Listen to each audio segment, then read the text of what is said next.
There'd be a lot of poop in my pants. I've seen a 6-foot alligator go swinging through the air and slam into a tree. These guys are the scientists of the supernatural, lecturers leaving lessons for inquiring laymen. They are applying the scientific method to a world that baffles science. They are the cryptids of the corn. But who else has big black wings and red eyes? Batman. Oh, Mothman. Oh yeah, Mothman. A great white shark was stolen. Oh, someone stole a shark? I got stuff for you don't even know about. She's a witch. She turned me into a newt. Who knows? Anything could be possible. Anything could be possible. It's really big abduction vibes. Holy moly. It sounds like you were abducted. And it just stood up.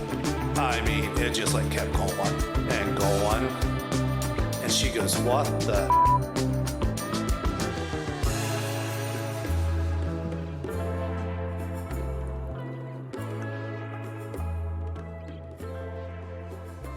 Somewhere on the bottom of the Atlantic, a large crystalline structure starts to glow and produce a gentle hum. Then, all of a sudden, all of the gained energy is released in one charge, shooting at a plane in the sky, causing it to disappear into another reality. Hello. Welcome back to Cryptids of the Corn podcast. I'm the great and powerful Mr. E. And I am final episode of season 3, Jay. Woo! You think this is the final episode? I hope. It's the final. This isn't even as long as their other two. I know. They just feel like they're It forever. may be as long as Nessie, but it's definitely not as long as the Mothman. No, nothing will think. I hope nothing will beat that. Oh no, season 4 finale. Already got it planned. Oh, gosh. You know what it is. We talked about it. Uh, Because it's going to be a real big one. no, that's just too far ahead to even think about. That'll probably be a 10-hour. Just let's not even talk 2 about days. it. It'll probably be our 24-hour podcast. Not even thinking about it. All right, you ready for this? Yeah. This whole episode is going to be what is causing the phenomena of the Bermuda Triangle. Yes. All questions will be answered this special episode. At the very end, I'll tell you mine. Stay tuned and buckle up, because the truth is coming. Whoa. What was that? Like the Twilight Zone. Oh. Yeah. Okay. Yeah. Yeah. You're like the drunk version. Oh, yeah? Yeah. Yeah. Wow. What? Oh, turn me off. I don't want to be like this. It's like the cracking at the So bottom. you of pushed the sea. button and nothing, no noise came out. No noise came out after the button hit. No, our first one is it's Atlantis' fault.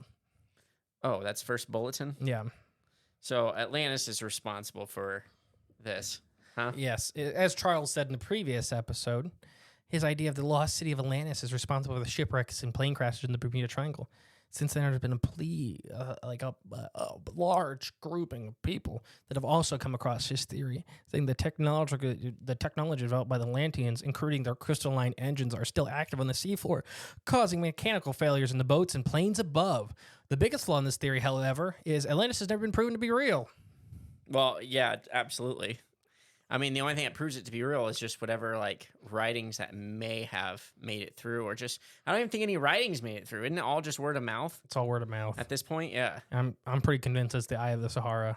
Yeah, I'm pretty convinced that's wrong. At least the description that Plato had of Atlantis. I just think it's wrong because the guy who's promoting it, Doesn't hold matter. high- The measurements fit. Nah, that's not true. I think Yeah. he may have fudged some numbers to make it fit. So No, they fit. we'll look into it. Maybe that'll be anher episode. No, it won't. We'll never talk about it again because it's just how it is. Maybe someone else on a different show affiliated with us will talk about it. I doubt it. It'd be worth discussion. It may not be. Hmm. No, so what do you think about this? What do you think about Atlantis causing like all the stuff? I mean, I like the theory and the idea behind it. But I guess I'm more on board. I don't know. I just don't subscribe to it. That's the only best way I think I can give to you. I don't believe in it. Now, Don't believe in what? that this is sunken ancient Atlantis and their technology is still active, and that's what's causing these side anomalies or these side effects from this area. I just don't think that because I don't know. I just think the layout of the area underneath with all the just kind of how we describe the trench, basically being a deep trench in this area filled with like these giant cavernous holes like that are just everywhere. I just don't. In my mind, I just don't think there's a sunken city down there. Wouldn't that be like the nuclear submarine testing site, the tongue of the Atlantic? It's like a perfect shape. It's like built like a coliseum. Oh yeah, couldn't there be that? I mean, the city down there. We talked about the UFO could be literally the moving city. That giant, that 16-kilometer long rock that's like structure at the bottom of the ocean that's moving. Just a moving city. Yeah. I mean, you can't rule that out, I guess. So the Saturdays was a cartoon on Cartoon Network about like a family that interacted with cryptids and all kinds of paranormal stuff. Long time ago. And Atlantis was fish people. It was built in the back of a giant creature. Aha. So that's why Atlantis was always moving. Aha. And like they didn't fully control the creature. They had to ask it kind of nicely to go somewhere else. Gotcha. Okay. I mean, that's quite the theory, too. Mm-hmm. I mean, it is, and that's one thing I'm probably not going to need to discuss this episode, but was Atlantis human beings like us? Was it fish people? Was it another race altogether? I don't know. I don't think it was anything. I mean, I think something existed. I think an ancient civilization. I think it was not the Mayans, the Aztecs? The Manahuni. Inca? Oh, Manahuni. What's the Manahuni? I'm probably missaying that culture. Whatever the original, one of the Pacific Islander groups. The ones that like landed on Easter Island and built the Easter Island heads? Yeah. And there's just, I don't know. There was some ancient. Do you understand how hard it was to find Easter Island? It's extremely hard. It's in the middle of the ocean. Near nothing. Nothing. If you miss it by 2 miles. And they built those giant statues, and they built like ancient walls are still there, like what's it called? What do they call those stones where they interlock, but they're not all irregularly shaped? I can't even think. I know what's the name for it? Because polygonal masonry. There's polygonal masonry stone walls built on Easter Island, just like you find in South America, just like you find in Egypt, just like you find in India and China and remote parts of Russia and Italy, all around the Mediterranean, all around the North America as well too. That didn't get destroyed by an iceberg, but it's even found on Little Easter Island. North America got destroyed by an iceberg or glaciers, not icebergs. You know what I meant? No, I didn't. I'm like, what are you talking about? The iceberg that was on the glacier that melted off and wrecked everything. I wonder if that's like lava and magma. Same difference. That, yeah. Like it's just like what's a glacier? What's an iceberg? I guess an iceberg has to be in water. Yeah, it's all Once the same it's not thing. in water, it's a glacier. Right. It's all the same thing. Just depends where it is. Yeah, I like that. Magma and lava, icebergs, glaciers. Same difference. Same thing, but different locations. That's pretty well said. I think it was the native Hawaiians. Well, I mean, it just could because like when they talk about advanced, I really don't think it's talking about anything with like flying cars or anything like that. Well, I think it was talking about a global, like a seafaring race that had abilities of calculations that the average person of their seafarers didn't understand. And I think like the Pacific Islanders are a perfect example of that, of their math skills for traveling the open ocean advance. Like they had some of their ship colonies would travel in, or like literally moving islands. And now imagine, just like grab 100 random people today, ask them to do anything even remotely similar. It was not a chance. Super generational thing. Like so like when they say advanced in that sense, like those people would be more advanced than us today. Yeah, that's what I'm saying. If you took a cell phone out of our hands. You're sailing thousands and thousands and thousands of miles of open ocean with just the stars to navigate. Yeah, I mean that's what and we're told. if your culture is off by the tiniest little bit, yeah, you're dead. Like you're gonna die out in the ocean if you don't hit your stopping points to refuel in fresh water and stuff like that. Mm-hmm. You're gonna die out there. Oh yeah.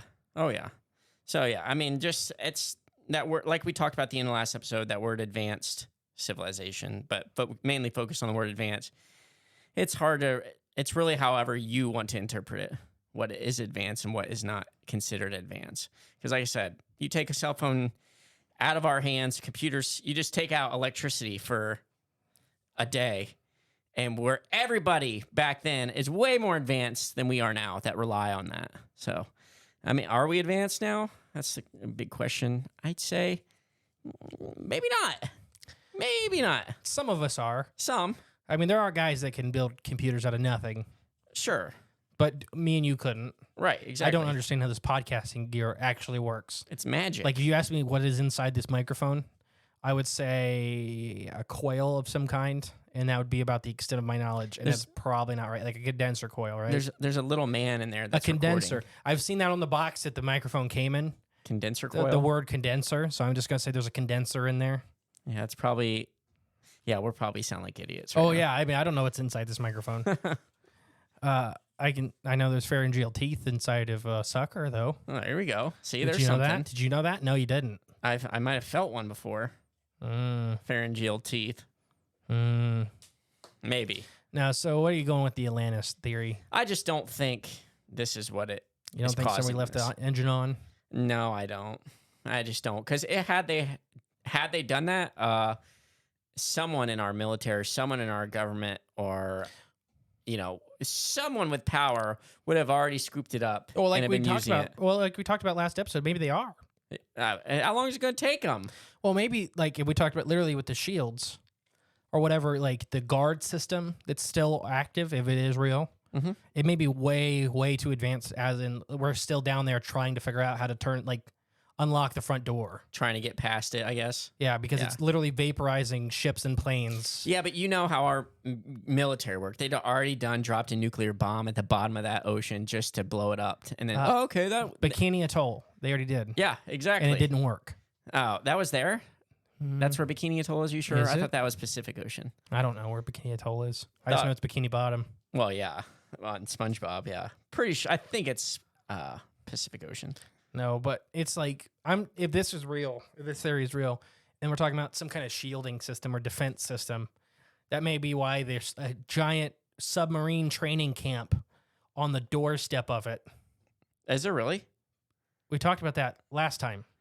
Oh, yeah, duh, on the big military base. Yeah. I was thinking... The you said nuclear submarine training camp. You said training camp, and I'm like, oh, this is where people all go to, like, train how to drive some... But I guess you're right. Yes, it is. Yeah. It is. I took the military base association out of it when I heard that. So literally, the military has a gigantic presence at the footsteps of this thing. So if this is an ancient, some kind of culture, maybe not even human, maybe reptilian, maybe fish people, or maybe starfish, manatees. I mean, maybe manatees.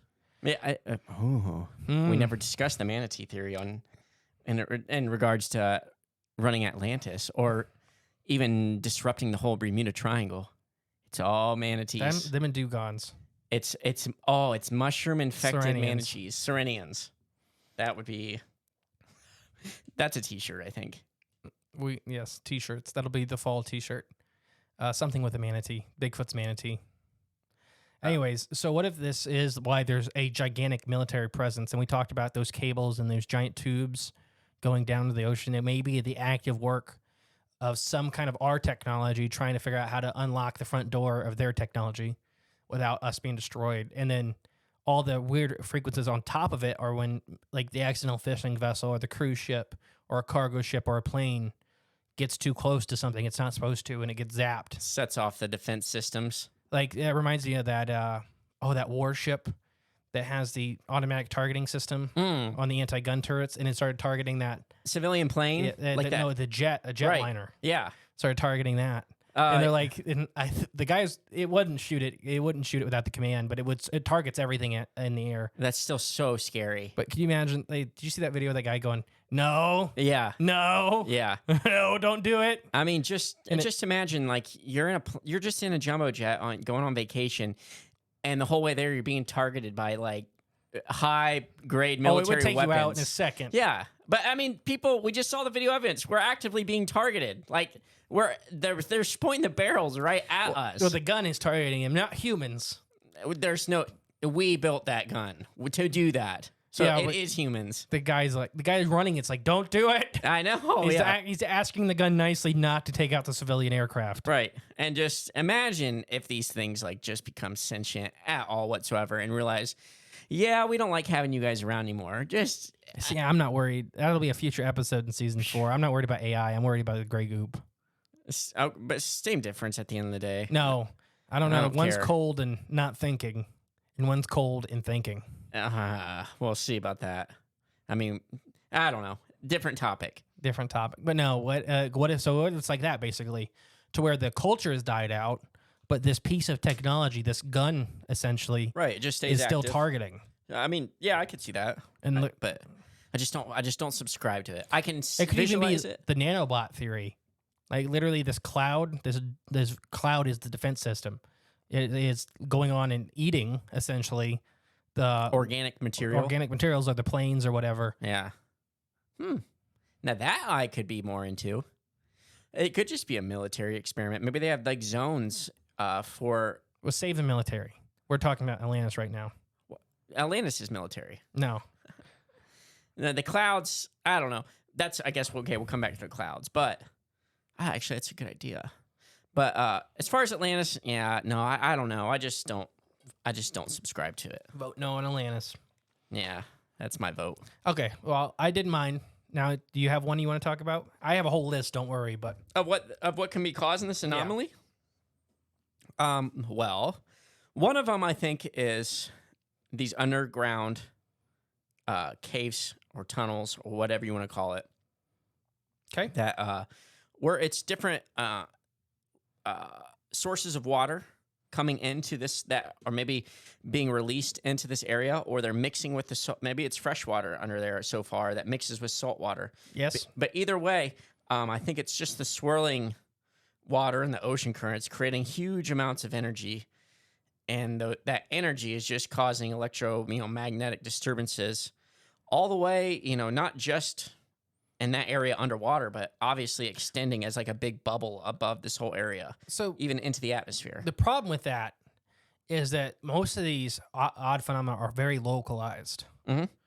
So that kind of thing would point to a larger phenomena being experienced by many people at once. Well, it might not be. We might not know what the phenomena is that causes. Maybe it's like multiple of these things, and then where there are two spots like overlap or interconnect, maybe that's where the weird anomalies actually happen.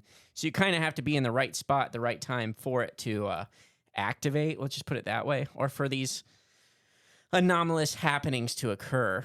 But I mean, I just think the churning of the water, the moving water, and things like that is.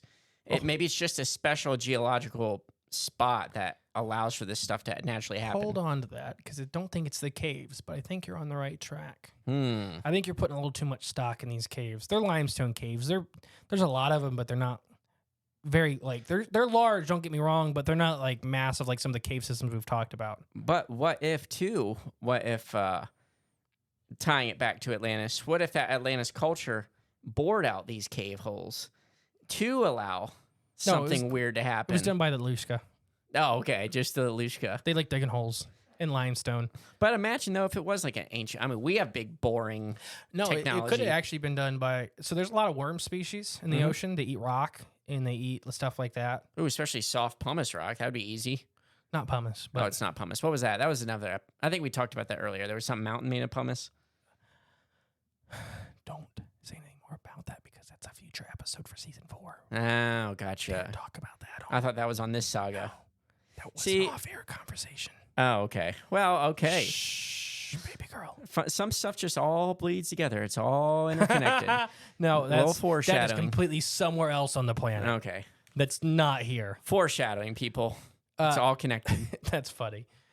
Like, no, we have not talked about the Pumice Mountain on this. Okay. No, so this is all limestone, Limestone. That was it. That's right. I knew it was some other porous rock. which limestone often has caves. Like, Right, yeah. limestone makes the best caves. Because it's easy. Yeah, just water bores great holes into it. Right. So most of these limestone caves were probably made when this whole peninsula was still above water, like Gotcha. flowing rivers and stuff like that made them. Like Yeah. Florida is a part of a much bigger plate. Right. Exactly. Yep. Because Florida itself is averagely just 6 feet above sea level. Which is crazy to think about. No, I mean, when my family's in Florida, and when we dug, like we had to dig their septic tank one Yeah. time to help them out, and it was like 3 foot down. And you hit water. Like, no, that's when we hit the septic tank. Oh, gotcha.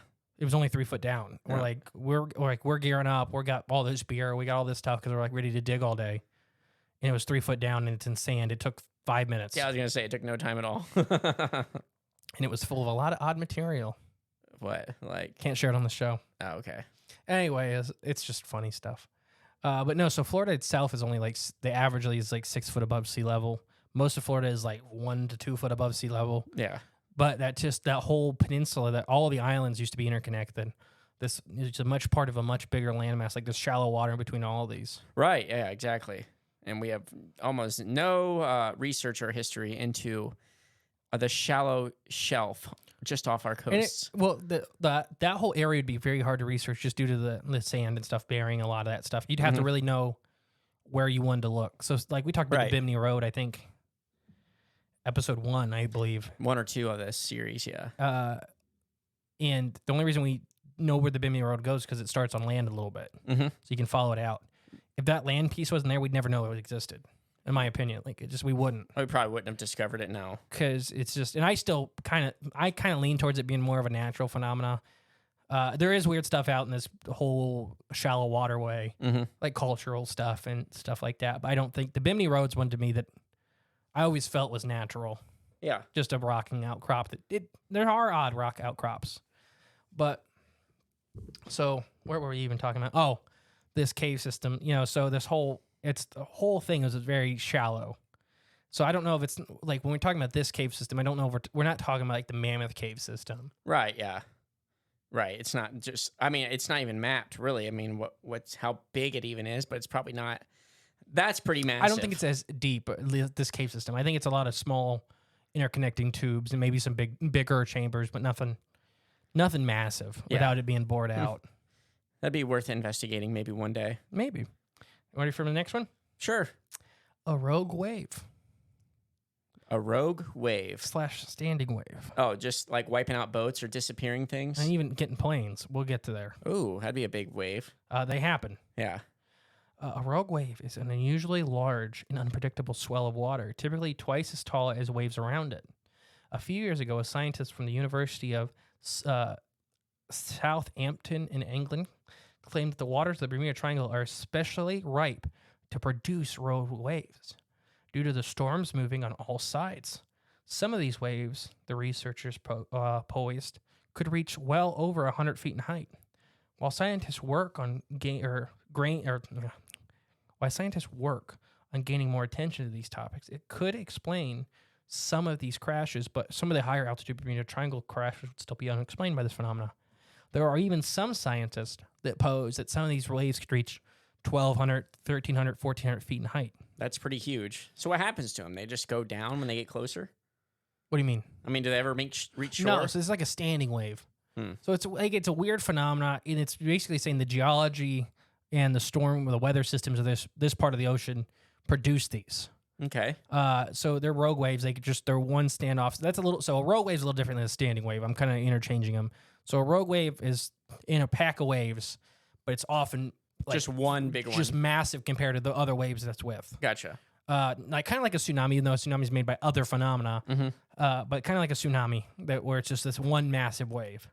A standing wave is created by massive currents that start. Basically, imagine water. You know how you've seen water rush like down a rock, and as it goes over a rock, it kind of dives down and comes back up, and there's that swell.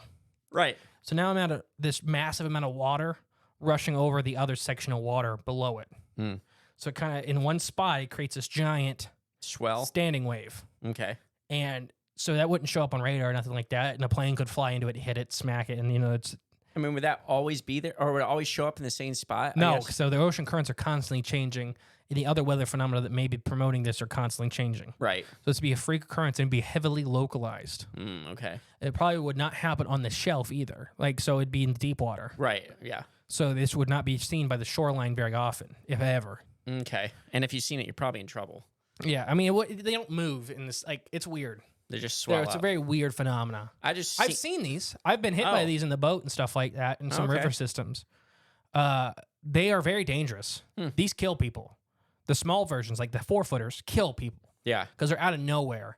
And normally they're attached with some extremely turbulent water.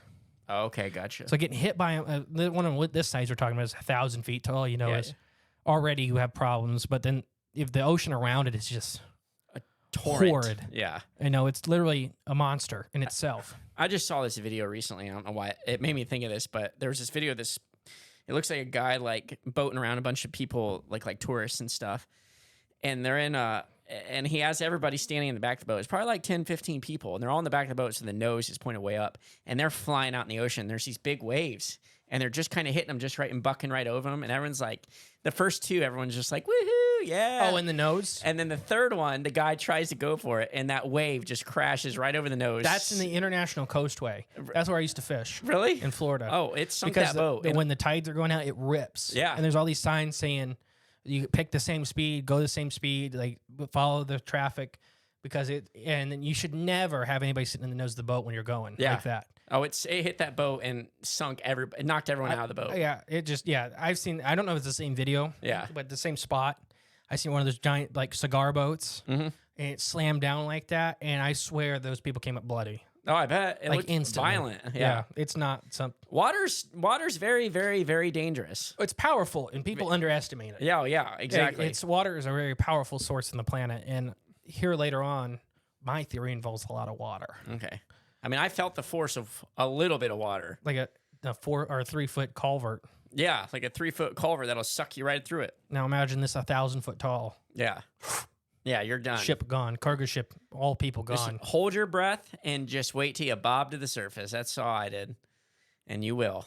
Do you have another one, or do you want me to keep going? So this, I mean, I can kind of agree with this for some of these. Absolutely. With your rogue wave. So that's just one of the. I'm not saying this is my theory. I'm just saying Yeah. this is one that I seen said a lot. I guarantee, or not guarantee, I'm willing to bet that it's happened. It's definitely, I bet it has happened. It has sunk boats, and no one knows anything about them, or know that that's what happened at all. But I bet you throughout this history of time in this area, that's happened at least once. I feel safe in saying that. Do you have a different one you want to go now, or do you want me to keep going on my list? I keep going on your list. Magnetic forces. Okay, yeah. The Bermuda Triangle is one of 2 places on Earth where the compass will point true north instead of magnetic north. Okay. While true north is a fixed point where lines of longitude converge on a map, magnetic north is constantly shifting. It's the point on Earth's surface where the magnetic field points directly downwards. The difference between the two is called, I have trouble with this word, desimulation. Desimulation? And all trained ship and airplane pilots know to account for this in their charting courses. So the conspiracy theory is that the compass malfunctions are behind the triangle's ghastly history. Could be pretty easily debunked, because this is a known fact that your compass points to true north instead of magnetic north. In the Bermuda Triangle. In the Bermuda Triangle. It's one of 2 places on Earth. I forgot to look up the other place. Okay. But these magnetic anomalies could also affect. So, for example, we talked about a lot of these planes disappearing that aren't seen. We talked about altimeters. Magnetic pulses and stuff like that can affect your altimeter. So if you're flying blind in these big fog banks, and you start having these magnetic problems, you could be thinking you're 1,200 feet above the water and really be feet. Right. You can And be then one skimming big it. wave, you hit it and you're gone. Yeah. Oh, I could see that. That for kind of sure. stuff. And then for like longitude, latitude, that kind of stuff, if it's slightly off for cargo ships and stuff like that, and ships, I mean, just slightly off, you could hit a reef in the fog and stuff like that and not see it, an island chain or... An iceberg, perhaps. Yeah, that'd be interesting in the Bermuda Triangle. I guess not impossible, but I mean, I think hitting a piece of rock would be a lot more Likely. common thing. Just sticking with the Titanic theme we got going on in the world today. It hit Godzilla. Huh? Oh, yeah, there you go. It hit a kaiju. Mm-hmm. You never know. If your GPS is off, A bloop's back. Yeah. A what? A bloop's back. A bloop's back. It just sounds funny. A bloop's back. So, no, what do you think about these magnetic anomalies causing first off, because not just like latitude, longitude, and compasses have been affected by these magnetic or whatever this phenomena is. It's all equipment. Like all these pilots and ship captains that survive these harrowing incidents, all we talk about, like all of their equipment was going absolutely haywire. Yeah. Fuel gauge, all this stuff, all these dials moving back and forth, going nuts. I guess my only question is, what is causing the magnetic anomalies? Why is it happening? Obviously, it's documented that it does happen here, but the question is why? What's causing it? No idea. Big rocks. Big rocks, could be crystalline. It's actually that big. The thing that we called a spaceship earlier is actually a big chunk walking of in the magnet. trench. Okay. That's why it moves. It's kind of crawling along the electromagnetic field of the Earth. It's just getting pulled along. I mean, Yeah. it could be a full It just happens to be 16 miles long, so it takes it a while to get there. It's hard. It's a lot to move, Yeah, there's a lot of mass. even in the ocean. So what do you think of magnets? Oh, like I said, I believe it. Now, what I just don't know what's causing it. What if I told you there's even a little more extreme part of this magnetic theory? Extreme magnets? So the magnetic anomalies that could be occurring could be supercharged magnetic anomalies. Okay. What I mean is literally they turn on and they yank these planes out of the air and they yank these ships to the bottom of the ocean.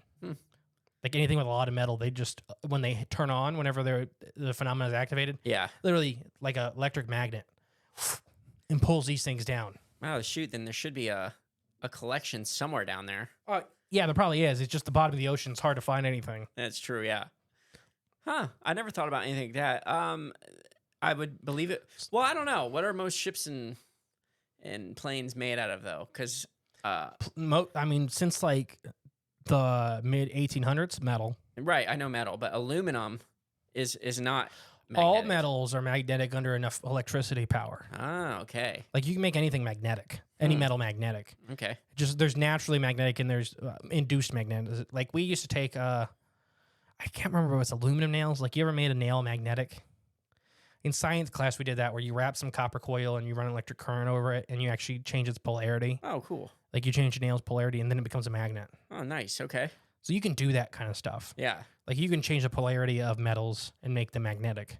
I think it does take an ungodly amount of power, but whatever's happening here is an ungodly amount of something. Right, exactly. So it could be something like this. This is the charging point. It could even be the Earth's, let's say, this is a focus point for the Earth's electromagnetic field. Yeah, it could very well be. Where this happens to, every once in a while, it has to discharge this energy. Yeah. And it becomes a giant magnet. Whatever's in front of it or whatever's over top of it yanks down to the bottom of the ocean. It just in is what it is. Instant. Yeah. I mean, like literally like a junkyard magnet. Right, yeah. But even like, so pig iron's magnetic. A lot of basic steels are magnetic. Stainless steel, I don't think's magnetic. Correct. But I think you can make it magnetic. Okay. It doesn't have a charge, but you can give it a charge. Yeah. Pretty sure it's not magnetic. But I think you can make that easily magnetic. Not like like stuff. I think you can make gold easily magnetic. When I say easily, I mean you'd have to have some equipment to do it, but through processes. you can do it. Yeah. But stuff like aircrafts, a lot of them, like the outer shells, are aluminum, but they have steel in them. Oh yeah, for sure. I'm sure like the landing gear and the things type like of that. magnetic anomaly I'm talking about would yank Didn't them. matter. Yeah, it doesn't matter. Or even bounce them. Like push them out, like repel. Yeah. So there could be some floating in the upper atmosphere. Out in space. Out in space. There's a ship hit the dome. No, it busted right through the firmament. Yeah, the glass There's ceiling. that's a big chunk missing. That you just go up there. That's the chunk we took to get to the moon. That's the hole in the ozone layer. It From was a cargo sailboat. ship going Mach 9. Yeah. Because that's a t-shirt. Yeah. This is a cargo ship floating in space due to the friggin' Bermuda Triangle's electromagnetic force field. I like the magnet idea though. Do you? Because what if it is like It's all magnets. It's all magnets and mushrooms. right? Yeah. Well, I mean, what if there is like a naturally occurring like magnetic pull right there? Welcome to Cryptids of the Corn podcast, where everything is a magnet or a mushroom. Mm-hmm. If it starts with an M, it's probably right. I just thought of bad words that started with M. Never mind. I went down a dark place very quickly. Yeah, let's not do that. No, it could. So what if this is a discharge point? I like it. And the funny thing is, the Devil's Triangle, the South Pacific Devil's Triangle, is, I believe, a very close longitude around the Earth. Okay. And it has very similar phenomena. And it's like literally where people say Lemuria was, like how people say this is where Atlantis is. Right. They say like Lemuria, the theory is in the Indian Ocean, and then this Atlantis was in the Atlantic Ocean. So what if these ancient cultures are literally built on top of these electromagnetic anomalies because it was using as a power source? Power source, yeah, exactly. A natural power source. Here's a battery. I think ancient cultures did do something similar to that for sure. Now, I have another one. I have a bunch of these, so don't worry. I mean, we're already at a half hour, and we got through 3 of mine. I have a bunch. Do you have another one that popped into your head before I continue? No, my biggest thing was the churning water. Like some was creating some weird thing. Now just keep going, and then if something sparks an idea, I'll just mention it. Rocks. Rocks. That's my next one. Just rocks. Specifically, giant crystals. Okay, so crystalline rock. There's like we talked about before in previous episodes that in the U.S. the 3 biggest quartz deposits have the 3 highest UFO activities on top of them. Yeah. Now those quartz are not large quartz. The deposits are large. Yeah, it's not like that giant That cave in Mexico where people are walking on the crystals. Do you know they had to drain the water out of it, and they could only do that like 30 days at a time? Yeah, and I think that they're refilling it. They already did refill it. So no one will ever be back in there again. Right, because the crystals started to break. Yeah, it's Like, craziness. But it's amazing. But the water, it's like a 400-degree room. You had to wear the special suits. Yeah, it's super hot. Yeah. But what if there's I'm talking island-sized crystals, and these are focusing points for the Earth's natural energies? Yeah. And I'm not talking, I guess, woo side of the natural energies. I'm literally talking like people don't understand like the Earth's electromagnetic field is a lot of electromagnetic electricity that's flowing all around us constantly. The Earth's movements through space are making this giant field of electricity. So what if this giant deposit of some kind of quartz or some other kind of like quartz move electricity, quartz store data, like what if it's storing to a point to where the battery, like it's acting like a big natural battery. Yeah. Until every once in a while the battery hits maximum charge and it has to discharge. Well, I think there's something called I'm gonna say this word wrong, so if I do, like, don't kill me at home. It's like piezoelectric activity, or qualities where like quartz crystal does hold a charge, and if you squeeze it, under pressure, it does discharge like electrical energy. Perfect. So what if that's what's happening? That it's storing all this electricity made by the ocean, made by the Earth's electromagnetic field. And then every once in a while, even the movement, the air pressure and the water pressure from these ships and these planes moving could make it trigger. Yeah, I mean, yeah, definitely. But that's why a different vessel a week later can go over the same spot and not have the same result. Right. It's all based on because it's that when moment. It's full. Yeah. Like when it's the quartz full, is the battery full? And if that were the case, I feel like we should be able to at least record that and then find out like relatively when things are going to happen. You know what I mean? We should, but if that were the case. But then again, our government, our entities that do probably do things like that won't reveal that information to the public. At least not very easily, would be my guess. So where are you putting it that it's all because of rocks? I mean, this kind of falls into that magnetic anomaly thing a little bit. There's more of a way to explain it. So maybe it does play a little bit of a part of it. Now, ready for a real one? Oh, okay. I'm ready. Organic UFOs. Okay, organic UFOs. Causing Literally, all of it? These clouds or cyanophore-type organisms, this green fog, is literally a piranha cloud. So the funny thing is the coast of Florida, we've talked about it on Patreon, so we've never talked about this on the main show. The coast of Florida has pink carnivorous clouds. What if that is the juvenile state of these big black and green carnivorous clouds to where they're literally eating everything? That's why these ships disappear, because they literally have no captains. They wreck on the rocks and they sink. Literally, you are hitting these. This is a hunting ground for some kind of carnivorous cyanophore type organism. So when I say cyanophore, for everybody who may not know, we have a lot of new listeners all the time. A cyanophore is a colonial organism. Right. What that means is they have giant, complex bodies, but they're actually a bunch of very simple animals holding hands. Basically, they form a big body. The best example is the man-of-war jellyfish, which is not a jellyfish. But it's just jellyfish by name, not by genes. Right. All the parts on it are individual little organisms all linked together like the little monkeys on a chain that you stack together, and they're all linking their arms, creating this one big organism that has its own functions. It's pretty amazing. But we talked about these organic UFOs before having these psychic properties around them, as in like psychotropics. Yeah. To where you being in their presence can cause you to hallucinate. Right, exactly. So these oh gosh, I believe her name was Harley, right? From the last episode? Yeah. It started with an H. Harley, let's just go with the lady that her and her plane disappeared. But she was when flying a over cloud Tusk enveloped. Island. Yeah. But she first was having like a psychological breakdown. It seemed like for everybody down there that could hear her, like the hundreds of witnesses, until a green black cloud enveloped her plane and she disappeared. Plane and all, huh? But they, mushrooms, for example, eat all kinds of inorganic stuff, including radioactive stuff. For sure. So it may be all big buffet. There's a bunch of corals that love eating iron. Oh, yeah. But what's preventing this cloud from Why is it staying in just this area? I guess It could be habitat. It could be breeding. It could be all kinds of stuff. We don't know. We haven't researched much of them. Right. Why don't elephants move into Europe? Well, I imagine They don't have the habitat. Yeah, the the weather. Yeah, but I mean, what's preventing these things from I guess being across the whole world if you got the whole atmosphere to your disposal? It may be they may be a tropic species. They may need Yeah. these certain weather phenomena. They may need storm systems. They may need something there to breed. They, we don't know. Maybe they just like the taste of things down there. I mean, I like the salt. Yeah, The salt's good. could be. Yeah, everything's seasoned just right. And I don't know. We don't know much about these, but this is the one thing: organic UFOs, these cyanophore type things, they're literally eating everybody. And so, the weird thing is, we look back at was it Brennan that went through the tunnel? Oh gosh, it feels like forever ago, even though we just recorded it. I mean, that was seriously though, that was 5 hours ago Yeah, for I us. know. Anyway, so the A lot guy of that went names. through these electric Right, green cloud tunnel. That guy, the tunnel guy. So during our live show, we showed a video of an organic UFO kind of flying, and it looked like it had a bunch of sparkly white light Right. bits in it. Yep. And so that's what he's describing. He's describing this big green cloud with what the best he could describe was like lightning, but slow in a light glow. It didn't hurt. Sparkly, I guess. Bioluminescence. He's inside the lure. He's inside the trap, and he got out before the trap closed.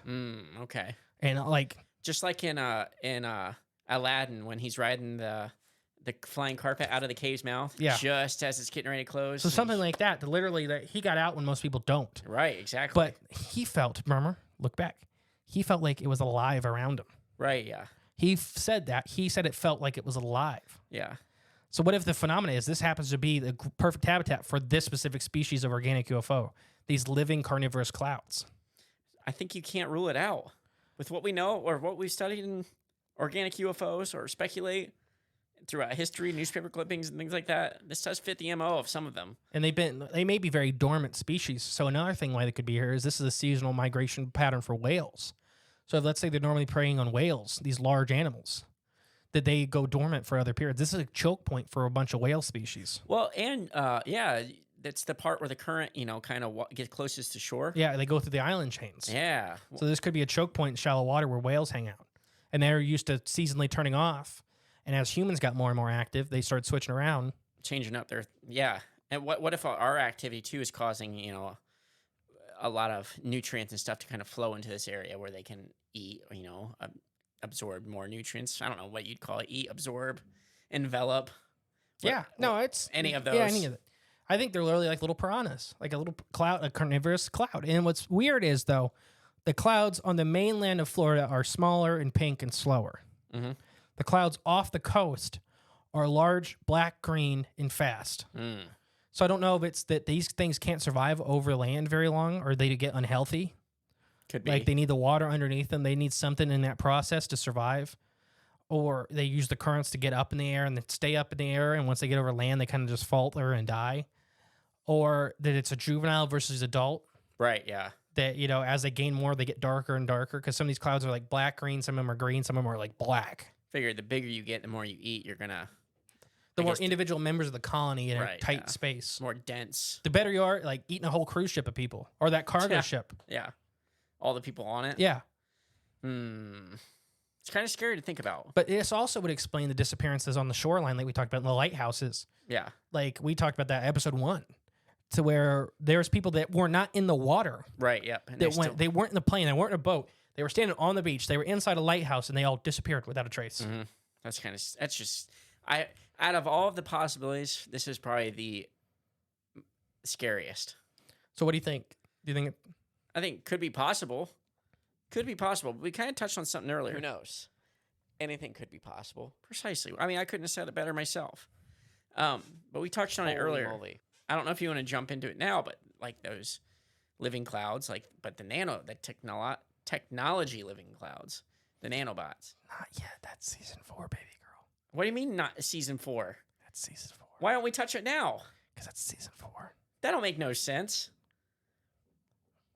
And what do you mean season 4? We're talking about the Bermuda Triangle right now. When did we talk about nanoclouds in this episode? Well, we just mentioned it, and you said, "Oh, wait, save that for later." Put I a don't pin in remember it. that. Okay. I mean, I put a pin in that. I mean, wait a month and a half. Well, I'm gonna touch on it now. What if that military base that's there What if they did create a technology to test, and this is a testing ground, and it's kind of like flying drones, but it's controlled like that, but it has its own set boundaries of just this area, like the little electric fence you do for dogs. It has its own electric fence where, okay, it knows once it gets too close to this, it sets off a beeper and it's got to stay. But what if this only, like, its object is just to destroy? It's just to, like, break down every material it envelops. So the biggest problem with that theory is the history of the Bermuda Triangle. Just being there so long. Hundreds of years, 1400s. Oh, what a great spot to hide it then, right? That's why I don't think it's technology, at least our technology based. I mean, we were like, white people were just getting here. Hiding in plain sight. No, I don't think it's. I don't. That technology could exist. The prana, like the Prana-like cloud. Yeah, the tech. Because my only thought is, like, all the lights he was seeing, just like bioluminescence. But what if it's just like these things kind of like setting off little sparks between each other? Or some of that energy has to go somewhere. It's dispersing it in the form of light or something. I don't know. Could be. The history is my only thing with that. Right. I mean, yeah, I know that does make sense. But if you want to hide something, you got to find a good spot to hide it. This should be perfect. That's why they go out to the middle of the desert and let it eat all the sheep. Yeah, but you need technology. You need people. Yeah, you think it's easier? You got to eat human beings. You got to test all the things. You think it's easier to drag that stuff out into the ocean rather than drive out to Nevada where nobody cares? Oh, it's way easier when you got a big base there. To go to a tropical vacation destination for rich people. Think in mind, that's the big thing. Is a lot of rich people. They don't put that stuff near rich people. They put that stuff near poor people. You're definitely right there. Well, Puerto Rico is probably the poorest But a lot of rich people go there. On certain very small certain areas. I'm not saying Puerto Rico. I know Puerto Rico has a lot of poverty. I'm saying that the people, like the vacationers. Yeah. Like there's a lot of money and a lot of high up people that go on vacation in this spot. I don't think the government builds this next to just like the middle of nowhere, Nevada, where they can't afford to leave. They got some podunk town there that they can experiment on. Right, because they just got the internet in 2022. Yeah, they're dropping chemicals on their heads and filling their water supply systems with Lord knows what. Like that's out in Nevada and stuff like that, where they have all the helicopters disguised as UFOs. So they really seem like, it had like a big cardboard UFO under it. Right, and they got Bigfoot experiments running wild. Like, okay, but back on task. Where were we? No, so before we move on to the next one, we're going to take our break. Oh, yeah, we're at It's already almost been 50 minutes, and we're barely through this list. Okay, let's hit that break. All right, we'll be right back, guys. Hey, Jay. What? How are you doing? I'm tired, and I'm hot. It's very hot here. Hopefully they don't notice I didn't mute it during the whole thing. And we're back. Welcome back. Hopefully this is about the halfway mark. I have no idea. I got a lot on this list still. We'll see where we get to. All right, you ready for the next ones? Oh, yeah. Aliens. Giorgio Tsoukalos. I try to do it. Yeah. No, what if this is actually like... So, if you were an alien race... I mean, I'm talking true aliens here. Okay. What if you're an alien race and you have the technology to travel the space, stuff like that, so hiding at the bottom of the ocean probably wouldn't be that big a deal. You pick a spot near civilization that you want to monitor people or whatever, and I think they do it all over the planet, and I think this is one of the examples for this type of theory, is that you park at the bottom of the ocean where you can watch everybody. It's so deep that it's really hard for anybody to get to you. Right. What was that? The Contact movie with the aliens look like angels and stingrays combined. Oh gosh, I don't know. It reminds me of Zora from Zelda. No, like they literally look like guitar fish. That's very similar. Anyways, though, what if this is like all this weird phenomena is either alien abductions? This is just the byproduct of them existing. That they are maybe not doing this on purpose, but the way that their engines work or whatever cause these little wrinkles in reality. Yeah. Like folding, like literally we've talked about folding space with their engines and stuff like that. Right, yeah. So that happens to be like a fish getting caught in a boat motor to where it's not on purpose, but it still happens. Or cone jelly getting sucked into into the deep sea prop. Yeah. I don't know. So what if this is like the lights inside the caves? So looking back to the Alushka caves. The lights they seen down there. all these flashing colors and stuff like that. Or even the Alushka itself being an entity from somewhere else. Cephalopods, later in season 4, we have a whole episode with why cephalopods don't make a lot of sense on Earth. they have something called black RNA, black DNA.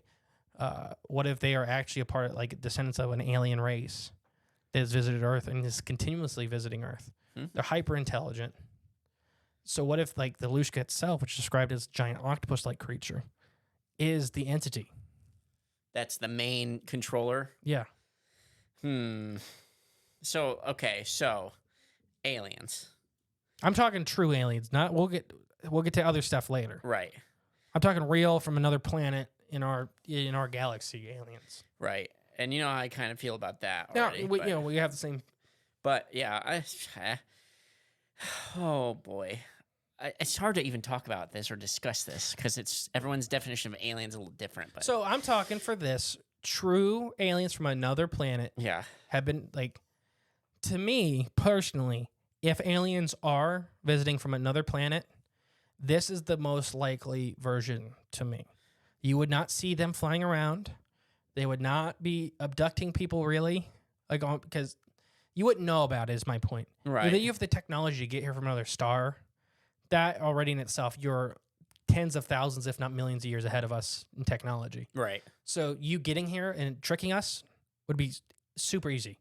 Like, it'd be like us studying animals. Like, we could do it to where they'd never know. Like us studying animals from space. Right. Yeah. Like using the International Space Station to watch gorillas. Yeah, I mean, it'd just be like hatching your own little birds and putting them in a cage and then raising them.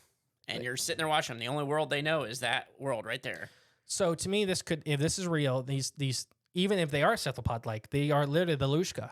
Like, they are using these cave systems because it may mimic their home, the saltwater oceans. That they are in these caves and they are observing us, or they may even be here for us. They may just be an outpost for them. Yeah, kind of deal. It might be just resources. In defending their little area. They may have even, let's say this is real, they may have even let the U.S. government or the world governments know they exist. They may have been like, these are our little areas. If we wanted to invade you, if we wanted to destroy you, we already would have. We don't. We want these little pockets we've had for the last couple centuries, these last couple, millennia. Don't bother us, and we won't bother you. Some international galactic treaty between... And then the U.S. government builds it right up, or the world government or whatever, builds these bases right up to the front door, but they don't cross that line. Hey, we do that everywhere, so... So what if we're doing that, and then we just don't tell our civilians? Oh, for sure. They come over, they get to a spot where they shouldn't be, where one of these UFOs or USOs are at the surface of the water or underneath the water. They get too close and they get zapped. Right, yeah. Or it's an accident. Them taking off, them doing anything, their technology. Like we already kind of made that joke of, the fish getting stuck in the boat prop isn't because the fish the guy driving the boat isn't because he tried to hit the fish. Right. It's an accident. You're wrong place, wrong time. Yeah, but they don't, you still are going to use your boat motor, even though you're going to hit a fish every once in a while. Right, yeah. So is it something like that to where these entities have these spots? And this is one of them, where they're like, we've been here for way longer than you have. Centuries. Just More leave than us alone. centuries, yeah. Millennia, yeah. That's a long time. 1,000 years. Yeah, that's a long time. A few millennia. Mm-hmm. I don't know. What do you think about that? I mean, I guess it could be just possible. And what if it's not even an alien, technically an alien race, but just a hidden race of whatever being that's always lived here? Actual cephalopods. Right, yeah, cephalopods, even... Because we know they're smart. They're very smart.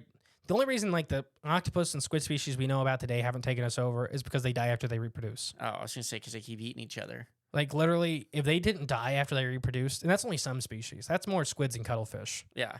Octopus will, I guess, kind of eat each other sometimes, but it's normally other species eating other species. Mm-hmm. Like you eating a chimp, it's still kind of weird, but yeah, it is weird. Not cannibalism. Technically, yeah. Or, yeah, like the people that eat baboons and stuff like that. Right. I wouldn't do it, but it's not cannibalism. Right, yeah, true. So what if...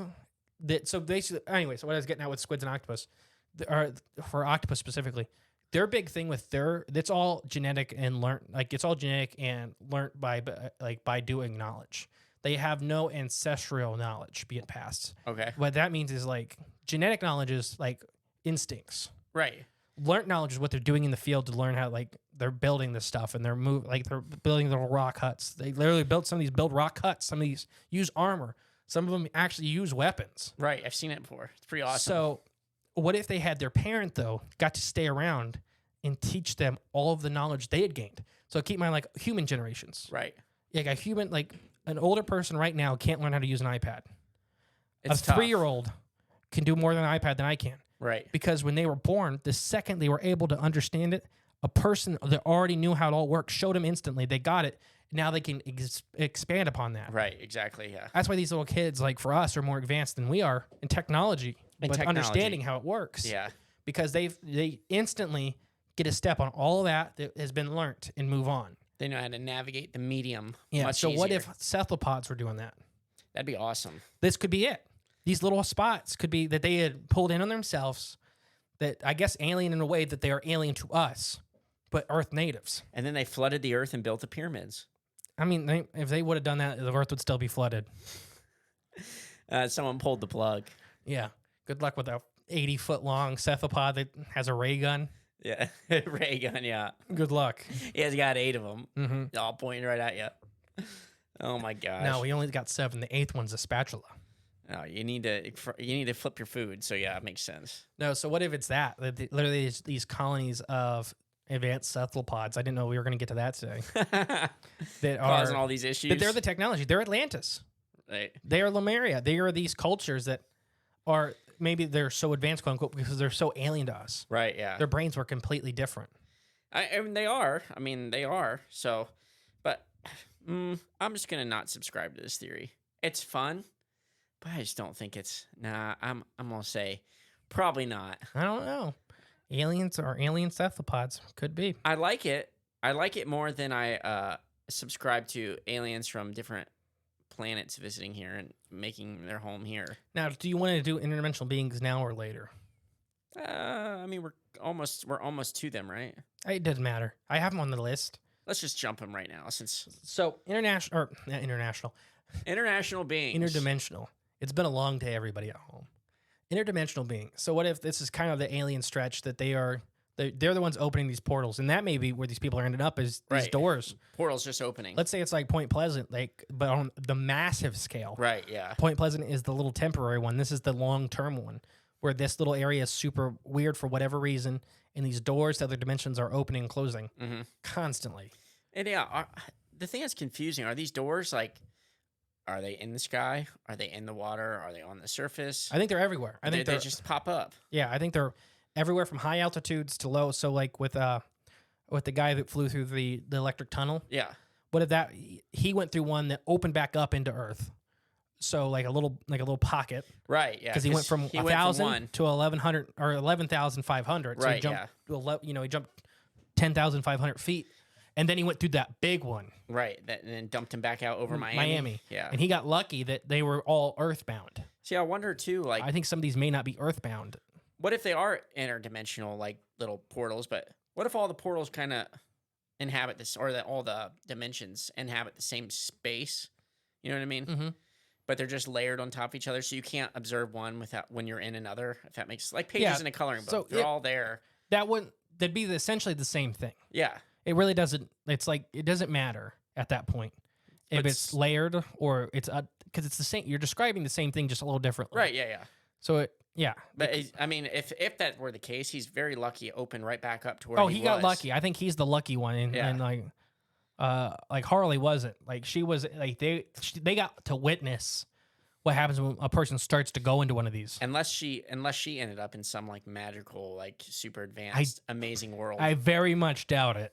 I mean, you never know. That'd be pretty awesome. You know, you end up in a black green ghost demon cloud. Generally, I'm just going to say by rule of thumb, the place you end up is not better. I don't know. It could have dumped her right in the middle of a cookie factory, and she have all you can eat cookies forever. Yeah, no, we'd have known if she was in Macomb.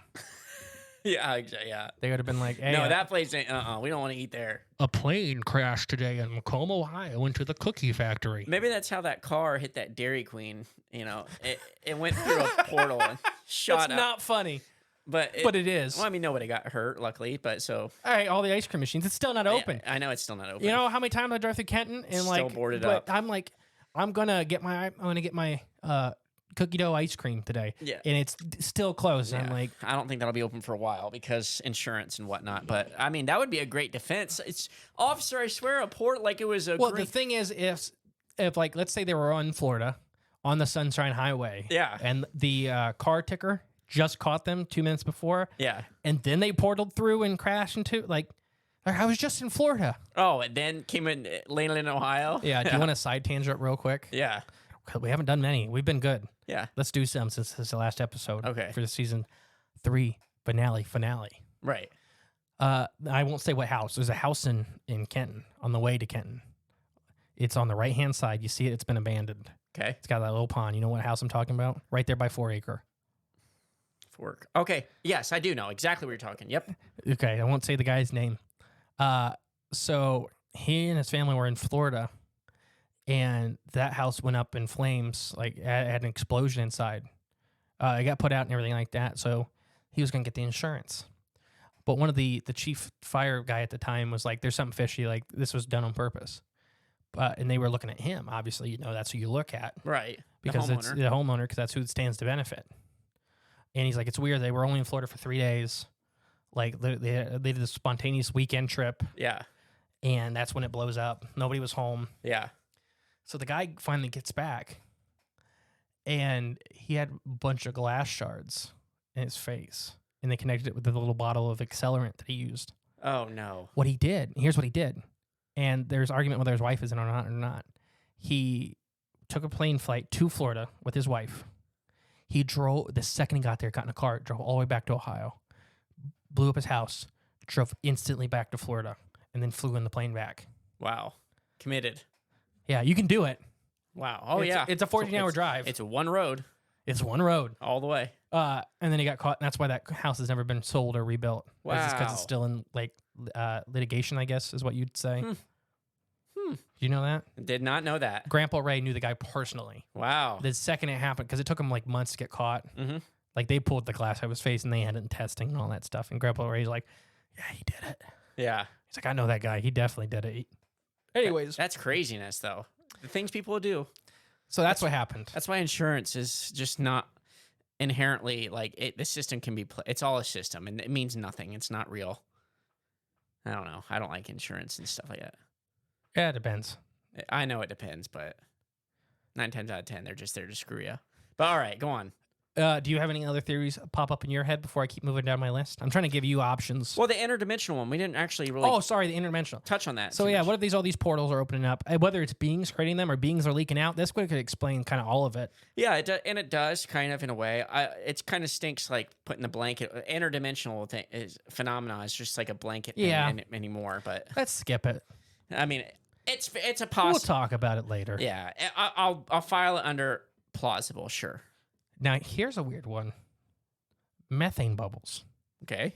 You made the joke Swamp earlier gas. about swamp gas, and I try not to laugh because there's an actual theory with methane bubbles. I'm gonna say no. Just stop, please. Do you want to hear the theory? Yeah. What? Do you understand? What What do you think when I say methane bubbles? What pops into your head? Some high school janitor, they asked for comment on what it was, or could be that witnessed it, that was probably there, that said he Here's back saw it to season 1 finale. and tested it himself. I'm sure.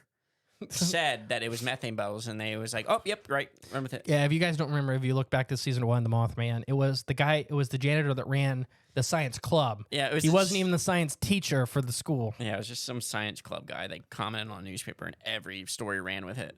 Like, I love our school janitor, Dave, but I'm not going to ask him what he thinks the Mothman is. He might be more right than this guy, Yeah. and he's not even a science club leader. He just has a nice mustache. He's like, everybody calls me the Mexican janitor, and I'm not Mexican. No, so what were we just talking about? Oh, methane bubbles. So, no, Yeah. seriously, what pops up to your head when you hear, like, methane bubbles? BS is what pops in my head. Like, when, Cover story, like, and I don't believe it at all. but I mean, what phenomena do you think they're trying to say? The That's what I'm getting at. fireballs maybe going up into the sky. But then how would they ignite? I mean, I know methane's flammable and it's lighter than air, but no, I don't believe this. So that's not the theory. Okay. That's what I was getting at. I wanted to know what you pictured when so somebody says, Are they saying the clouds of methane that come about is less dense than air, so it's causing the planes to like crash or boats to sink? there you go. So in 2006, a group of researchers at the Arctic University of Norway announced that they had discovered massive half-mile craters at the bottom of the Bermuda Triangle, at the bottom of the Barents Sea off the coast of Norway. These craters, they have hypothesized, are caused by sudden explosions of depressurization of underwater deposits of methane. These have been witnessed in the coast of Norway. Like a bunch of like Pyrus rock floats up first, and then everything over top of it ends up at the bottom of the ocean. Yeah. Like it really happens.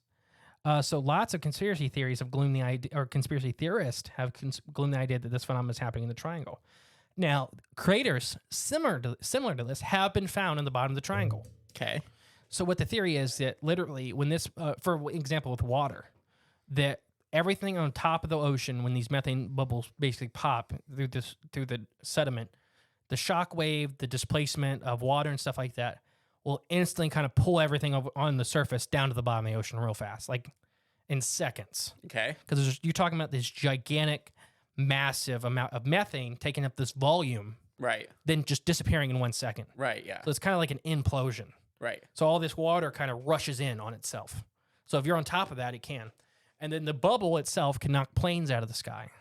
These would be very rare phenomena, but this would explain the localization effect of it, to where if these things are, 100 meters wide and they pop, it's going to take down the ship and the plane over top of it, not the whole, 10-mile radius. So did they ever measure any of this methane in the Bermuda Triangle, in the Sargasso Sea?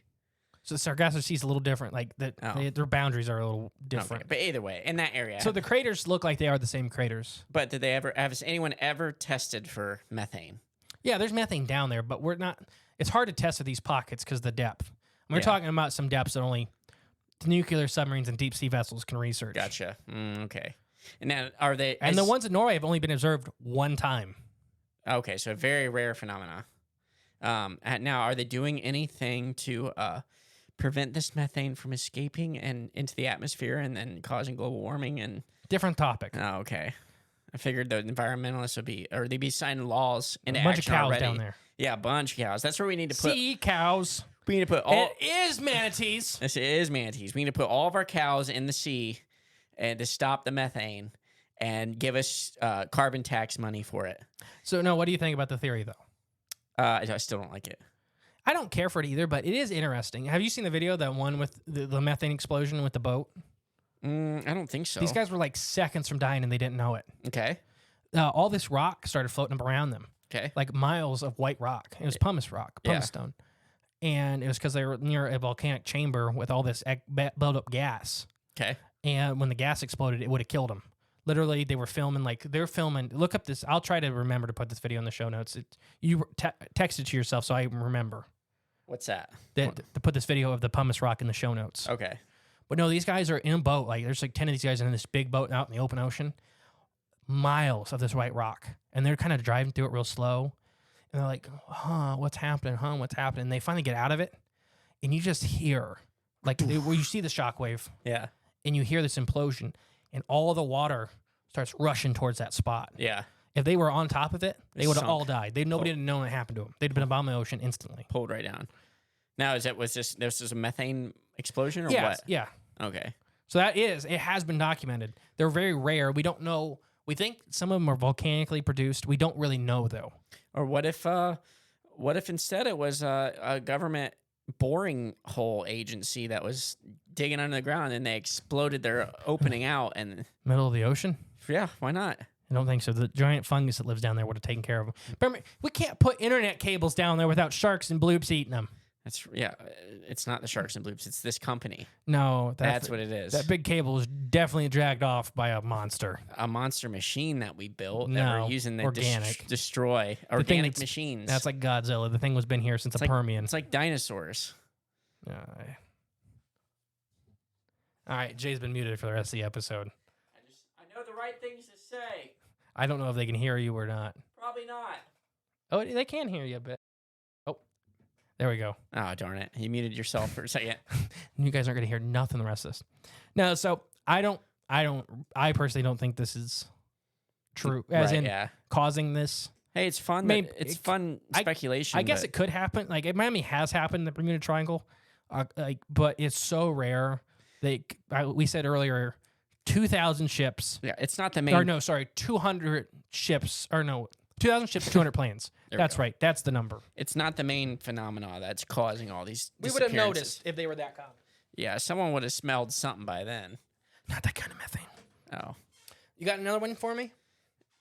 Yeah. Have you ever heard of methane bubble? No, I'm just kidding. No, I don't got. No, keep going. Keep going. Spark some interest in me. Wormholes.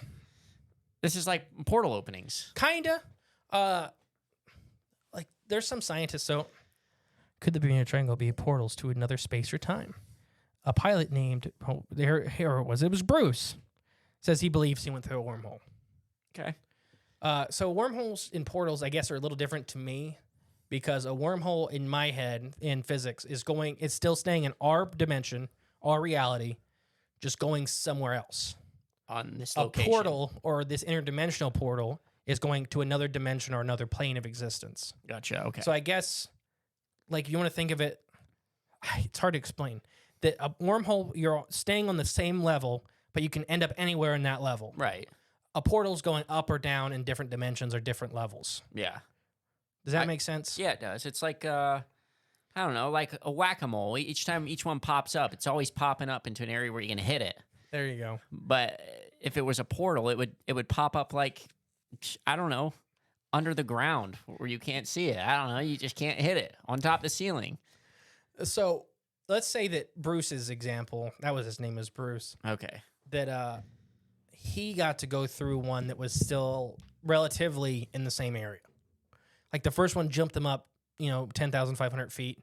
And the next one jumped him like 400 miles. Like a little mini wormhole. Like, yeah, still just a wormhole. They just happen to be Localized. Yeah. Most people, let's say in the Bermuda Triangle, that go through a wormhole accidentally end up in the bottom of the ocean. Because if it can take you 10,000 feet up, it could probably take you 10,000 feet down. What if that's how all rain happens? It's just wormholes open up There you go. under lakes. And Little then, individualized wormholes. and they, I think we'd notice.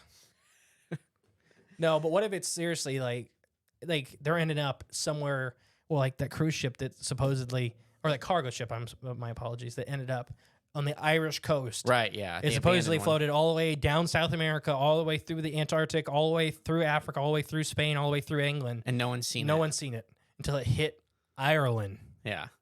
Likely.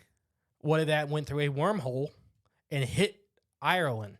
But the time dilation, sometimes we talk about these wormholes moving you faster than you should be. What if they slow down? What if you're stuck in this, it feels like 15 minutes and you're for 15 years? Right. Or that one's example, 18 months. I'm sure time is not relative when you're going through those. You know what I mean? Right. Yeah. I mean, who knows? Yeah, it could have been in there for 10 seconds and it showed up 18 months later in our timeline.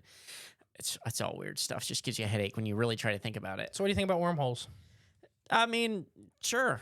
I'll put as much credence into it as interdimensional portals. My last one, before I get to the big boy, The big one. is waterspouts. Actually, I have two more. My apologies. Okay. Waterspouts. Waterspouts. I've seen waterspouts before. I've been on Indian Lake in a boat with a dead motor when a waterspout formed. Oh, that's scary. Yeah, I was like, I literally remember, you remember Sherwin telling the story when he thought he was going to die? That was I thought I was going to die moment. Like, I accepted it. Yeah. It was weird. It's weird when your body just like, well, there's literally nothing you can do. No, just brace. And then I didn't die. Oh, well, clearly. I mean, I could be a ghost telling this story. That could be true, too. No, according to Jay's second favorite organization, NASA, waterspouts are spinning columns of moist air that are formed over warm water, akin to tornadoes, but in ocean and lakes. Waterspouts can feature wind speeds of up to 125 miles per hour. Because the Atlantic Ocean and the coast of Florida is one of the most active areas in the world for the severe weather phenomena, some people have posed that this is responsible for the Bermuda Triangle disasters. So, for example, upon boats and ships, planes are a little easier to explain. They just get grabbed and they get dragged to the bottom of the ocean. Right, yeah. For boats and ships, if these hit the cargo ships and most of the crew are in an area where they can be grabbed by the powerful wind, they'll just be sucked out. And when like sailboats and stuff like that, they get turned over on their side or whatever, but the crew is, the crew's Dumped. miles away at some Right. points out in the open ocean. If they survive, Right. They might get, if it is water, probably get sucked up into it. Right, and thrown. Yeah, you better be pretty good at diving because that impact's going to suck. What is it? Ducking, diving, dodging. No, dodge, dip, dive, duck, and dodge. There you go. Yeah. Dodge twice. It's just because it's twice as important. Mm-hmm. So what if it's something like that, to where this happens? And I've literally been in Florida, off the coast, Not off the coast. I've been on the coast and looked out and seen like 13 waterspouts at one point. Same here. It happens constantly in Florida. Yeah. So what if this is what's happening? This is a very localized phenomena. These are very strong, but very localized. I feel like people, if that were the case, it would already be documented. I just feel like there wouldn't be as much mystery. Why do you think? Because I feel like it would already be documented. People already know, like, this is what's going on. You know. But what if it's the natural thing that humans do, where they just want the mystery? That's what I'm saying. I don't think. Like, I don't know. This could perfectly explain like those kids' death when I was from Jupiter. They were expert. They were expert in the waters, stuff like that. But a waterspout's a waterspout. The boat turned over on its side. They got thrown, probably killed in the waterspout. But that's it. Wouldn't someone else would have maybe witnessed the waterspout? Or? No, these things are not that big. They're not tornado. Like they're a lot smaller than people realize. They're really powerful. Yeah, but they're very localized. So think about the open ocean. They may have been hundreds of miles or 25, 30 miles from the nearest person. You can't see more than a mile sometimes. I don't know. I don't know how I feel about this. What if I don't know, military agencies are creating waterspouts? Well, this once again doesn't go back. This goes back to hundreds and hundreds of years. Some nefarious people have been around with nefarious technology for a long time. But this part of the ocean, due to all the currents and the warm and cold water meeting and all the severe weather, has always had a lot of waterspouts. Better look in the history of who's been living there, I guess. You had your chance to blame the government. You didn't do a good job. You can't do it now. What do you mean? When we did the whole government section. It's the government. Part of it's the government. So what are you giving waterspouts? I just don't like it. It's not fun. I think waterspouts are a chunk of this. I just don't think it's fun. I don't like it. It doesn't matter if it's fun. Yes. People have died. Those kids died. In a non-fun way. Yeah, you're a monster. All right. Perfect. My second to last one my last one before we get to the finale. What monster? Monsters. What if this is literally sea monsters? This is one of the last strongholds of true to God sea monsters. Like we talked about maybe in the Bloop, these living islands, that big rock that's involved in the ocean that's moving around is literally an animal. It's just a massive 16-mile long animal.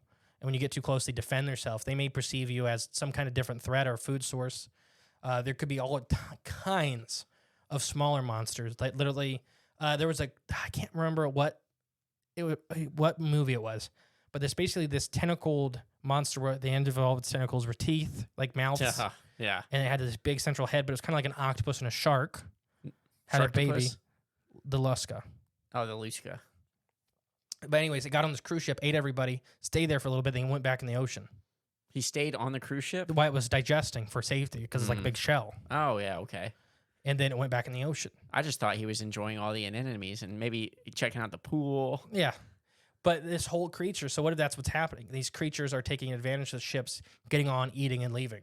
That's why the ships are intact. That's why the cargo is fine, because they don't care about that stuff. The humans are the targets. They need the organic meat. Mm-hmm. Even there could be some flying creatures that are living out there that are literally eating the people. Right.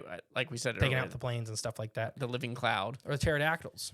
Be a combination of all of this. Get together. All is one. Everything is connected. It all overlaps. So where you, what, the Kraken, the Bloop, this is what's happening. Frightening. But, I mean, I can't rule it out as some of it. I don't think one thing is creating all this. Now, there might be one thing that creates all the phenomena together, but I think all the phenomena themselves, it's multiple things happening. So, yeah, I'd like to throw this one in the ring, as a possibility for some of them. Maybe not the airplanes, but... No, they're getting them. Maybe. Eels. Jumping. They're good jumpers. They're actually hoop snakes. They throw each other like throwing stars. What have I told you? I actually know the truth. Oh, so we've been... You've almost been onto it the whole time. You've been building... You've said the words and didn't put them together. Ooh, Luska nanobots. My theory is that the Sargasso Sea is spinning, creating a vortex of energy, creating these portals to another world. This could be explained by eels. So let's get... I have a whole list of stuff. This is really what's happening. So at the top end, around Bermuda itself, is the Sargasso Sea. this massive spinning void.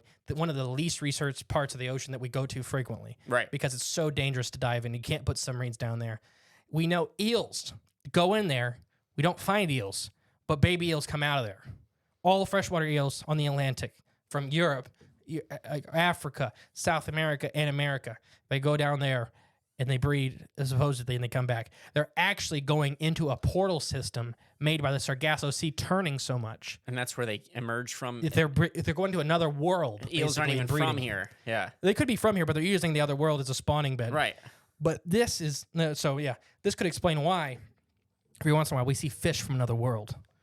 In this area. Like BB's, yeah, all of his fish. Yeah. This could explain the electronic fog. Could be a cyanophore organism from this other world or a natural part of the phenomena. This could also be explained by the UFOs coming and going, like the portals opening in Point Pleasant, West Virginia. There being a byproduct, stuff disappearing and reappearing. This could literally be the portals are being opened and closed by this turning of the Sargasso Sea. The magnetic anomalies and the time slips are all connected to the Sargasso Sea. It's all because of eels. All eels. No, the eels are the biggest giveaway. Yeah, it's an animal that's been one of the first major fish to be researched. We still don't know where they breed. We've never seen them. We've never seen eels breed. We know pregnant eels go there and baby eels come back because they're going to another world, another dimension. They're reproducing and coming back, but they're bringing all kin of monsters and mayhem with them. That needs to just be a soundbite. You put that on a button. You know how long I've been holding that in? This whole time. Yeah. For 4 days. 3 days. Well, at least. I mean, there's a lot here to unpack. Now, the eel thing. Yeah, we don't see them breed. We don't see them give birth. We don't see where they come from. Like Cotton Eye Joe. Also, this was Cotton Eye Joe's last known coordinates. Ah, that is true too. The Sargasso Sea. How do we not have like any probes or nothing that just we can just drop? And They don't come back. Well, yeah, but then shouldn't there be some like sort of thing that we No, record their data until they're just gone? Does that happen? Yeah, they record their data on board. Yeah. They can't upload through the water. Until they stop. What year are we living in? How do we not? Do you understand how thick water is? Yeah, but do you understand that? I don't know. I can make a phone call to someone on the other side of the world like Through that. air. Well, not completely true because underwater internet cables stretch all across the ocean. Not in Bermuda. Don't do it. Why are you throwing things? It is the Sargasso Sea. The eels. No, so why they can't put probes down there is literally, I think they've done it. I can't remember. There's one eel study I was looking into where they put have you ever seen like the big yellow, like they look like toy submarines, but they're actually really advanced piece of technology. Like people use to dive and video record. Yes. Those type of submarines, they put them down and they don't come back. They assume what's happening is they're getting tangled in all the crap spinning in the Sargasso Sea and just they can't return. I think they're actually probably popping into somewhere else. Is it really like spinning and churning? Yes. This is one of the most dangerous spots in the ocean for diving. I got to look up right exactly on the map where it is too. It's right at the top of the Bermuda Triangle. Okay. Right by, it's like basically spinning around Bermuda. Spinning around Bermuda. Sargasso Sea, Sargasso for anyone at home. If they want to, oh yeah, it is. Okay. Oh yeah, it's right in that whole area. That's what I said. Interesting. Odd, perhaps you may say. No, so this is all because of the Sargasso Sea and eels. Well, maybe not eels, but our Sargasso Sea. No, the eels are actually making the portals open so they can go somewhere safe to breed. So the eels are opening the portals. Mm-hmm. I believed you until you said that. But, I mean, it is odd that all eels go there, ain't it? All eels in any landmass that touch the Atlantic Ocean, they all go there, they breed. Ain't that weird? Everything from morays, all of them. Yeah. All of them. Because I really think it's because whatever's over there is worth the journey. We're talking some of these eels swim like, what was it, like 9,000 miles. So do we even know how deep like that it is there in that sea? Roughly, it's like 6,000 feet. Okay, there's not like some major hole at the bottom? I mean, as far as I know, no. Like, you know. Wouldn't that be interesting? What if it was a hole to enter Earth, and this was just kind of like an area where it goes all the way through? First off, I think there's this turning, but there's no suction. There's no what? Suction. Oh, okay, gotcha. So there's turning.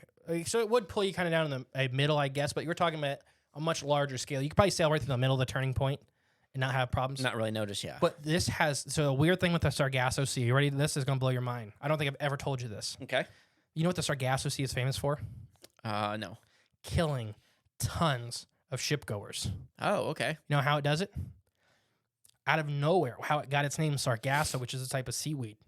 Okay.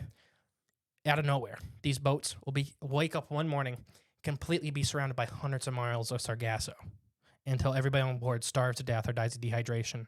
And it seems like magic that the next couple days after that, the Sargasso disappears. Wait, I don't understand. These sailing ships, What's Sargasso? weeds, it's plants. Okay. These plants will come up underneath your boat, pin you to the surface where you can't move in a ship until you starve to death or die of dehydration, and then they let you go. And then your very boat weird. just goes floating. That's very weird. That's why it's called the Sargasso Sea. It's killed tons of people, and nobody talks about it. I'd never heard of that before. I ever. purposely have never told you about it. Yeah. Wow. Well, now that's very odd. It's like it's alive. Or it's kind of like whatever the Sargasso is. It's the Kraken trying to eat you. It's just covered in plants. Giant mushroom.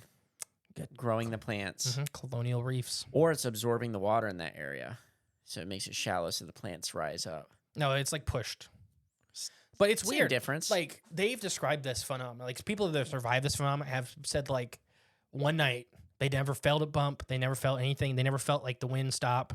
But they wake up the next morning, and there are hundreds of miles of Sargasso. Yeah. Sometimes thick enough for people can get out and walk around on it. That's so weird. And then, literally, the survivors will talk about they waited 30, 40, 50, 60, 70 days sometimes.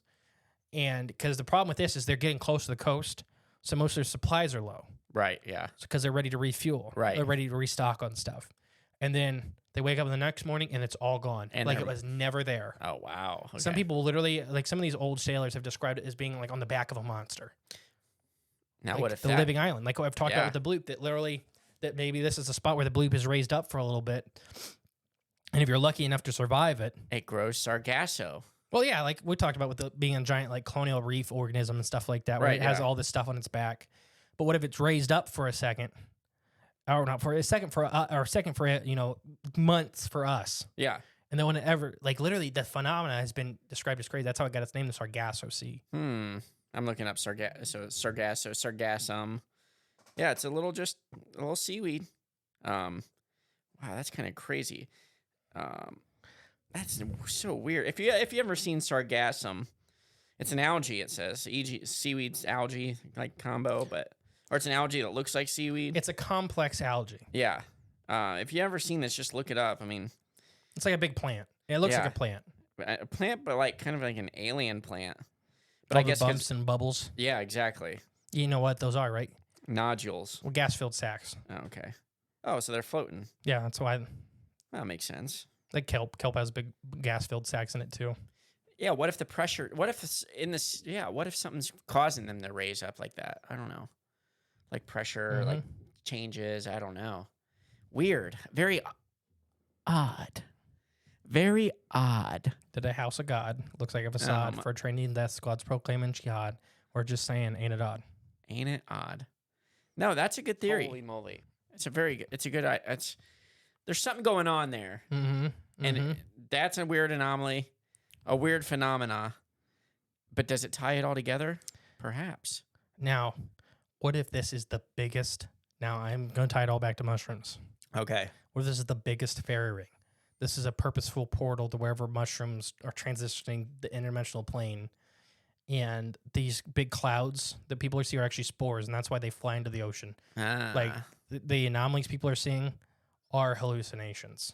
But group hallucinations, like the one guy that flew, like everybody, I don't know.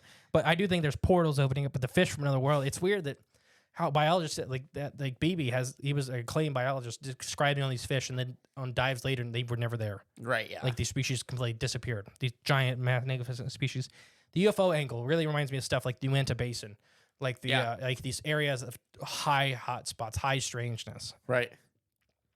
And the stuff disappearing and reappearing. You know, we're talking like may end up in this other world for an extended period of time and then pop back into existence. Kind of like when you lose your socks in the dryer. I literally had that written down on one of these one of these sheets. That's exactly it. Yeah.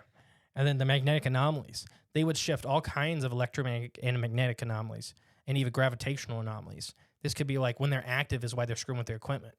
And why, in general, the portal's always there. So that's why the compass points at quote unquote true north, because it's affecting an extremely large area when it's off. I had a question about that, you just remind me of. You know how all of our phones have a compass on now? Is that pointing the true north or magnetic north? I think magnetic north. Ain't that weird? Why would they do that? It's a digital compass, you know? Wouldn't it just point to straight true north? Why would it? Because that's north. All of our maps are built off of magnetic north. Oh, okay. Because your compass, before we had the technology in the last 20 years, your compass pointed at magnetic north. Ain't it odd? It is odd. Oh, what else do I have? Oh, and time slips. This could be causing like these bubbles in reality to shift. A massive amount of power being produced. When we're talking about literally the giant, massive turning point of the ocean, the amount of power, energy being produced by this point could be causing all of it. It's all because of eels. All because of eels. What are the eels churning the sea? No, they have the garage door opener. Oh, okay. The eels are the gatekeepers. Whenever they go back, they hit the button and the door opens for them, but sucks in everything around it. Right. Yeah. Exactly. I don't know. What do you think about this? I mean, it's maybe that's why the eels have that body plan to get in and out easily through these portals. Slipstream. Yeah, it's nice and easy to get through. Anything within a regular shape, you know, gets picked off. But what's so weird, like literally, is that like eels just go to this area. We don't see the adults in this area. We don't see them reproducing, and then babies come out of this area. Right, exactly. We're talking like it's never ever been seen. We've seen great white sharks and blue whales make babies, and we know that. And we know it's here. We know it's this area. We know they go there pregnant with trackers, and we can never find them. And baby eels come out of there. So that's just a weird phenomenon in general that we're. I really think they're going to a different plane. I don't know if it's a whole different ocean, like a whole nother planet. Like it's like seriously, they're going to Subnautica. Right. Yeah. Exactly. A safe spot there. One of the most dangerous waters I can even imagine, but there's some safe spots. There is. Yeah. At least for them, they go to the bottom of the ocean where those leviathans are. That they're too small to be messed with. Right. Exactly. Yeah. But there's literally leviathans the size of semi-trailers swimming around. Yeah. Screw that. No, I don't know. I think it's the Sargasso Sea. I really think all of the phenomena is being caused by the Sargasso Sea. So that could everything be from the extreme weather phenomena is all being caused. The documented weather phenomena that people, like it has some of the worst weather in the world is just off the coast of Florida. Daily you can watch massive thunderstorms rolling out there. Why does the Sargasso Sea churn like that though? It's everything from the way the islands and the coastline is shifted to the jet stream in the ocean. It's like it's like all this geological and oceanographical stuff combined to form the Sargasso Sea. And what if that was done by purpose or for some reason? You know, as far as we know, it wasn't because it's moved. Eels have like the spot. Gotcha. Eels just go to where the spot is. Aha. So if let's say the Earth, like the tectonic plate movement stuff, shifts around enough to where this spot then ended up in South America, they'd all go there. Right. Yeah. Exactly. So right now, the North American eels have the easy route because it's right off the coast for us. Right, they're following the African eels have to swim all the way over here. They're following the portal. But a million years ago, it may have been off the coast of Africa. Right, the American eels had to swim all the way across. It's like our magnetic north. It's always moving. It's in correlation with it. The Bermuda Triangle is caused by the Sargasso Sea due to eel reproduction. Put a pin in it. We are the first podcast that's ever said that. I will guarantee that. Stick a fork in it. I will bet $1 million that's the first time that sentence in that order has been said on a podcast. So, all you listeners out there, see if that's a thing. I don't know. Check him on that statement. What? See if that's been said before. I was like, check what? I mean, if that's so, like that's groundbreaking. That's why you come here to Cryptids of the Corn podcast. Hopefully you guys have enjoyed this season finale. Yes, this has been fun season finale. If you're still with us through all these hours of Bermuda Triangle, leave us a comment on this episode. We like hearing your thoughts too. So yeah, maybe it'll give us a future discussion on next season to talk about. You guys might even have some theories and stuff that we've inspired within you that we'd like to hear. So. Yeah, just leave us a comment. If you're listening on YouTube, give us a comment there. We'll answer. We'll maybe do a live or something and talk about it. But either way, yeah, just interact with us. We'll connect with you, our ideas and things like that. It'll be fun. Do you have anything else for the Bermuda Triangle? I think we very well. I feel a lot more educated on it. That's for sure. I feel like the script could have been 4 times longer. Oh, it probably could have. Like literally, I left out so many like weird disappearances and stuff like that. I tried to pick the all-stars. Yeah. You know, the real stuff that really points to some of the exaggerated phenomena of the triangle. Right. Yeah. Exactly. And it's just, you know, I had the ending of the Sargasso. Did you like the ending? Oh yeah. We can talk for just a minute, let everybody know. So we're taking our season break. Whenever this episode comes out, we will officially be back. July 31st is the first day back of the season 4. Yes, indeed. Yeah, season 4 starts July 31st. We want to thank okay, let me get it back. Let me get it up here. I got to shout out Lone Star Crispy Creations out of Texas. They sent us a box of freeze-dried candy. They produce a lot of freeze-dried candy. We very much enjoy it. Try them out. Was it good? It was really good. Anything else? Like, so we got lawn chair documentaries coming out soon. Yep, that'll be that'll be coming out on YouTube here very, very soon. So this will be our very first episode will premiere, or I guess documentary. Probably in August, I'm going to guess, if not early September. Yeah. Either way, it's our first one, so we would like some constructive criticism. Hopefully you guys enjoy it. I don't want constructive criticism. Just tell me it's great.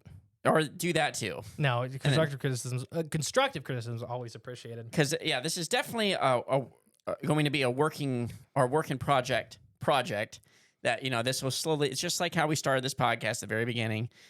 We just kind of start just by just doing it. Just do it and figure it out as your baby bird style. Right. So it'll get better as we go, and it'll get more interesting, and we'll find our footing as it goes. So but as please of right subscribe. Everybody go to subscribe to the YouTube page. We need to hit that 1,000, at least that 1,000. We're very close, but we need to hit it. So find us on Cryptids of the Corn on our YouTube page. Find us on all your social media platforms.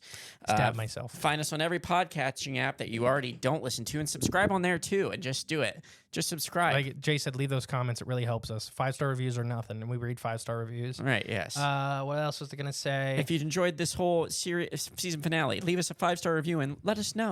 In August, you can come out and see us at the Hocking Hills Bigfoot Festival, and you can see us at Squonkapalooza. We're speakers at Squonkapalooza.